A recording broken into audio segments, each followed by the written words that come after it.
తెలంగాణ రాష్ట్ర సాంస్కృతిక సారథిగా చైర్పర్సన్గా నియమితులైన ప్రజాయుద్ధ నౌక గద్దర్ గారి కూతురు వెన్నెల గారికి శాలువాతో సన్మానం చేసి బొకేతో అభినందనలు తెలిపి హార్దిక శుభాకాంక్షలు తెలియజేశారు ప్రముఖ సంఘ సేవకులు బండారి గంగాధర్. ఈ కార్యక్రమంలో మాలల హక్కుల సాధన సమితి తెలంగాణ రాష్ట్ర వ్యవస్థాపక అధ్యక్షులు మైసయ్య, స్వామి, రాజ్ కుమార్ గౌడ్, నరేష్ యాదవ్, వెంకటేష్, మోహన్ నాయక్, మహేష్, బీజీఆర్ యువసేన అధ్యక్షులు నాగరాజు, సాయి కిరణ్, మహేష్, ఆంజనేయులు, భూపాల్ తదితరులు పాల్గొన్నారు.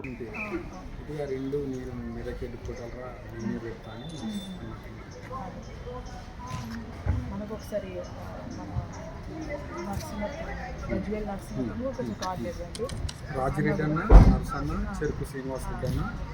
మరిన్ని అప్డేట్స్ కోసం మా ఛానల్ని సబ్స్క్రైబ్ చేయండి.